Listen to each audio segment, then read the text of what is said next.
ဗုဒ္ဓဘာသာနဲ့အခြားဘာသာများနဲ့အဓိကကွာခြားချက်များကိုရှင်းပြပြီးတော့မူပါဟုတ်ပြီဗုဒ္ဓဘာသာနဲ့တခြားဘာသာအဓိကကွာခြားချက်ကလူတွေဘာကြောင့်ဖြစ်ရသလဲဆိုတဲ့လောကကြီးကဘာကြောင့်အခုလိုဖြစ်ရသလဲလူချင်းတူပါလေတယောက်နဲ့တယောက်ဘာကြောင့်ကွာခြားနေသလဲဒီ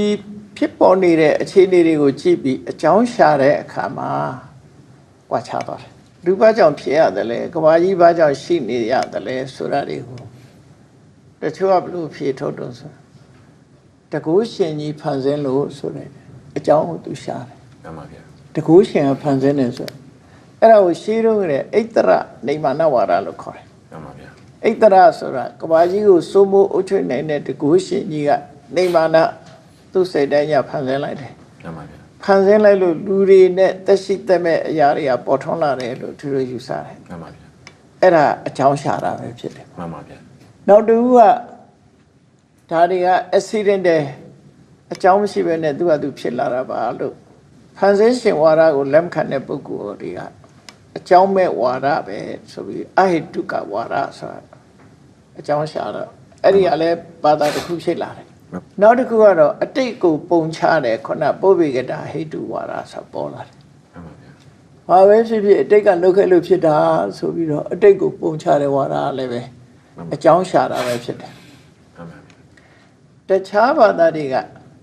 အဲ့ဒီ၃မျိုးတည်းကတစ်မျိုးမျိုးကိုအကြောင်းရှာကြတယ်ဘုရားဘာသာကဘာကိုအကြောင်းရှာတော့ဆိုတာကံနဲ့ကိလေသာပေါင်းစပ်လို့လောကကြီးကဖြစ်ထွန်းလာတယ်မှန်ပါဗျာအဲ့တော့ဘုရားရဲ့အယူဆဟောပြောချက်အရာဆိုလို့ရှိရင်အဓိကအကြောင်းရင်းကကံနဲ့ကိလေသာမှန်ပါဗျာထိုကံနဲ့ကိလေသာအပြင်မှာ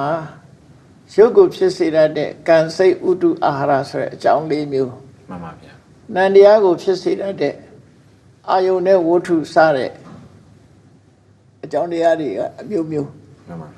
ပဋ္ဌာန်း24ပစ္စည်းမှာဆိုရင်အကြောင်းပေါင်း24မျိုးမှန်ပါဗျာပရိစ္ဆသမုပ္ပါဒ်မှာဆိုရင်အကြောင်းအကျိုးတွေကိုမြတ်စွာဘုရား12မျိုးထိအောင်စကားလုံးသုံးပြပြီးတော့ဖော်ပြထားတယ်မှန်ပါအဲ့ဒီအကြောင်းတရားရှာတဲ့ပုံမှာအဓိကကွဲပြားခြားနားကြတယ်အဲ့ဒီအကြောင်းတရားရှာတဲ့နေရာမှာဘယ်ဟာကြောင့်ဘာကြောင့်ဖြစ်တယ်လို့ဆိုတဲ့နေရာဒီအကြောင်းရှာတဲ့နေရာအဓိကကွာခြားပြီးတော့ကွာခြားပုံကတော့ဘုရားကဣတ္တရနေမာနသာဝရဘုရားတကုရှင်ဖန်ဆင်းလို့ဖြစ်တယ်ဆိုတဲ့အချက်ကိုလည်းလက်မခံဘူးပြောစရာတွေဝေဖန်စရာတွေအများကြီးရှိတယ်အကြောင်းမဲ့ဖြစ်တယ်ဆိုတာလည်းလက်မခံဘူးအကြောင်းရှိတယ်အတိတ်အကြောင်းတစ်ခုတည်းကိုပဲပုံချတဲ့ဝါဒမျိုးကိုလည်းလက်မခံဘူးတကယ်ကတော့အကြောင်းဆိုတာမျိုးမျိုးရှိတယ်အတိတ်ကအကြောင်းလည်းပါမယ်ပစ္စုပန်အကြောင်းလည်းပါမယ်အဲ့ဒီအကြောင်းတွေကြောင့်သာလျှင်တတ္တလောကကြီးနဲ့ဩဃတလောကကြီးတွေကဖြစ်ထွန်းနေတာလို့မြတ်စွာဘုရားရှင်းပြတယ်အဲ့တော့အကြောင်းအကျိုးရှာတာချင်းကြွားချတယ်လို့သူတို့ပြောနော်ဘုံခုနကမိန်ခဲ့တဲ့ကံနဲ့ကိလေသာဆိုတာကံဆိုတာဘာပါလဲကိလေသာဆိုတာဘာပါလဲရှင်ကံဆိုတာလူတွေရဲ့ intention နဲ့ပြောလိုက်တဲ့အရာနဲ့ပြုလုပ်လိုက်တဲ့ကိစ္စကိုကံလို့ခေါ်တယ်မှန်ပါဗျာလူတွေရဲ့ intention ဆိုတာစေတနာပေါ့ရှင်တွေကလှုပ်ဆော်မှုရှင်တွေကလှုပ်ဆော်တဲ့စေတနာလေးဟာအဓိကဖြစ်လို့သူ့ကိုကံလို့ခေါ်တယ်မှန်ပါဗျာစေတနာဟံဘိက္ခွေကမ္မဝရမိလို့ပြောဆိုကြပြီမဲ့နိဗ္ဗေဒိကသုတ်တစ်ခုမှာပဲအဲ့ဒါတွေ့ရတယ်ကံဆိုတာဟာဒီစိတ်မှာဖြစ်ပေါ်နေတဲ့ရည်ရွယ်ချက်တွေလှုံ့ဆော်ချက်တွေအလုံးကိုကံလို့ဆိုနိုင်တယ်ပေါ့နော်ကမ္မပစ္စည်းမှာကြည့်လိုက်လို့ရှိရင်စေရနာကိုကံလို့ခေါ်ခဲ့တယ်ပဋ္ဌာန်း24ပစ္စည်းမှာဘုရားကမ္မပစ္စည်းဆိုတာစေရနာကိုအဓိကထားပြီးဟောတာအဲ့တော့စေရနာလဲကံပဲ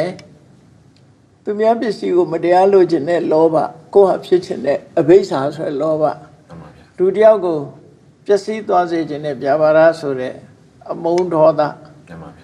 အမှန်မမြင်တဲ့အမှားကိုလက်ခံထားတဲ့မိစ္ဆာဒိဋ္ဌိဆိုတဲ့အရာလည်းပဲကံလို့ခေါ်ပါတယ်အဲ့လောဘနဲ့ဆန့်ကျင်မဲ့အလောဘဗျာပါဒနဲ့ဆန့်ကျင်တဲ့အဗျာပါဒမေတ္တာတမ္မာဒိဋ္ဌိဆိုတဲ့ကံကံရဲ့အကျိုးလက်ခံတဲ့ဉာဏ်ကိုလည်းပဲကံလို့ခေါ်ပါတယ်ကံလို့ဆိုတာဟာစေရနာနဲ့ စေတသိက်အချို့တရားတွေကိုမြတ်စွာဘုရားကံလို့ခေါ်ပါတယ်အဲ့ဒါတွေကြောင့်အလုတ်တစ်ခုဖြစ်လာတယ်အလုတ်ကဘာလို့ဆိုရင်နှုတ်နဲ့စိတ်ထဲကကြံတွေးတာဖြစ်တယ်နှုတ်နဲ့ပြောဆိုတာဖြစ်တယ်ကိုရီလေး mental action တို့ verbal action တို့ physical action တို့ပေါ့နော်အဲ့ဒီလှုပ်ဆောင်မှုတွေကိုဖြစ်ပေါ်စေလို့အဲ့ဒါကိုကံလို့ခေါ်တယ်အကြောင်းတရားကိုခေါ်လိုက်တာကိလေသာဆိုတာကြတော့ချစ်ချင်းမုန်းခြင်းနဲ့ရှင်တွဲလာတဲ့ဖြစ်ပေါ်လာတဲ့ရှင်ထဲမှာပူလောင်စေတတ်တဲ့အရာနဲ့စိတ်ကိုညှဉ်းနှွမ်းသွားစေတတ်တဲ့တဘာဝတရားတွေကိုအကုသိုလ်တရားတွေကိုကိလေသာလို့ခေါ်တယ်မှန်ပါဗျာနော်မှန်ပါဗျာပြောမယ်ဆိုရင်လောဘတို့ဒေါသတို့မောဟတို့မာနတို့